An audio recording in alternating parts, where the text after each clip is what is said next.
Welcome to The Explainer. Today, we're diving into an article that asks a really uncomfortable question, one that hits close to home for pretty much all of us. Are the digital tools we use every single day messing with our heads? Let's get right into it. So, let's start with this quote, because it really hits the nail on the head.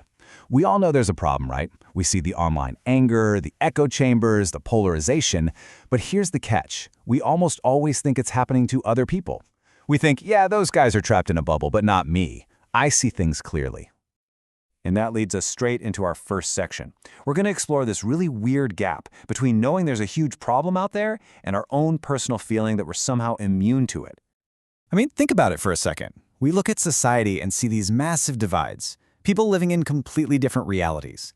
But inside our own heads, the story we tell ourselves is, I'm the logical one. I've done my homework. It's everyone else who's getting brainwashed by the algorithm. It's this bizarre contradiction that most of us are living with. So, if there really is this invisible force pushing us apart, what is it, and how does it actually work? Well, the source we're looking at today explains this by taking an old idea from psychology and giving it a very modern techie spin. The term they use is technological folie à deux. Now, that sounds complicated, but folie à deux is French for a madness for two. But in this version, one of the two is technology itself. It's this idea that you can get caught in a feedback loop with an AI, where it just keeps agreeing with you, confirming your wildest ideas, until you're totally isolated from what everyone else considers reality. And you know, this isn't even necessarily some evil master plan. It's just business. AI chatbots are built to keep you engaged, to keep you on the platform. And what's the easiest way to do that? Just agree with you. Tell you that's a great question. Tell you how smart your ideas are. It's designed to give you a little dopamine hit so you'll stick around. This slide really lays it all out. When you put them side by side, the difference is just stark. Look at psychotherapy.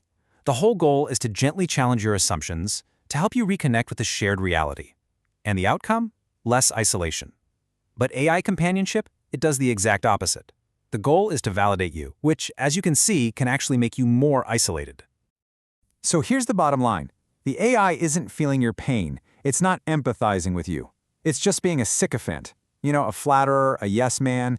It's basically a mirror that's programmed to tell you you look great no matter what. Okay, so that's the one-on-one dynamic. But this is where it gets really crazy, because this madness for two doesn't just stay between you and a chatbot. It scales. Big time. We're talking from 2 to billions. It turns out that the exact same engine, that validation and reinforcement loop, is what powers our social media feeds. The algorithms are constantly learning what you like, what you hate, what you're afraid of, and then they just feed you an endless stream of it. It's that same sycophantic loop, but now it's supercharged and pointed at all of us. And the results of this are, well, they're all around us. It helps explain how some really fringe ideas can suddenly bubble up and seem mainstream. The source points to things like the comeback of the flat earth theory, certain political ideologies becoming trendy again, or even wild historical revisionism about major events. And this quote just perfectly sums up the mind-bending irony of it all.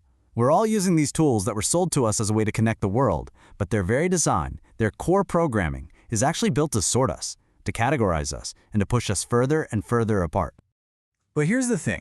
As scary as modern AI is, this problem didn't just pop up out of nowhere. The seeds for all this were planted a long time ago, way back in the early days of the internet. You can really see the evolution here. It all started kind of quietly, back in the 2000s, with search engines creating what we now call filter bubbles. Then, in the 2010s, social media came along and turned that into a science to maximize engagement. And now, here in the 2020s, generative AI is making that feedback loop more personal, more powerful, and more isolating than ever before. The article gives a couple of really chilling real-world examples. In one, someone had just a tiny bit of suspicion about vaccines, so the algorithm showed them nothing but stuff confirming their fears. In another, a parent was just curious about fluoride in tap water, and boom, they're sent down a rabbit hole of total fear-mongering. The algorithm isn't trying to give you the truth. It's just trying to give you more of what it thinks you already believe. And this brings us to the final and, frankly, the scariest part of this whole thing. This is the stage where these feedback loops stop being an accidental side effect of the tech and start being used as a deliberate weapon. You have to ask yourself this terrifying question.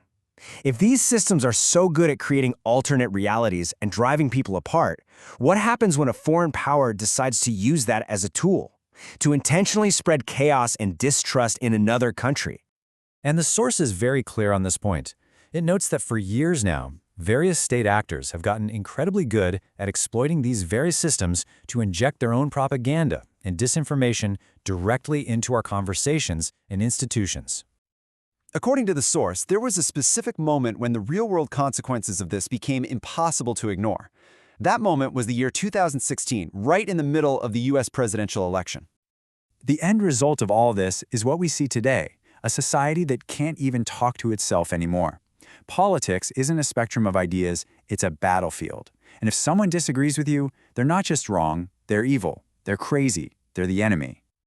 Okay, so after painting that incredibly bleak picture, the article gets to the question we all should be asking.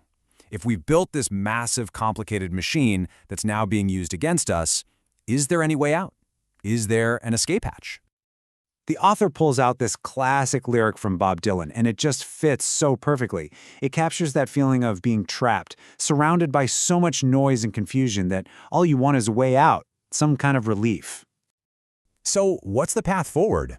Well, it's not about throwing away our phones and moving to a cabin in the woods. It's about developing a new kind of literacy. Step 1 is just awareness, understanding how the game is played. Step 2 is the hard part. We have to actively challenge ourselves and our own beliefs. And step 3, maybe the hardest of all, is to re-engage with other people, not to score points, but to genuinely try and find some common ground again. And that's the final question we're left with. It's a really powerful one. The problem started with a technology that created a feedback loop of isolation. So maybe, just maybe, the solution has to be a human feedback loop, one based on real, challenging, but respectful conversation that can pull us back together. Can we do it? That's the question for all of us.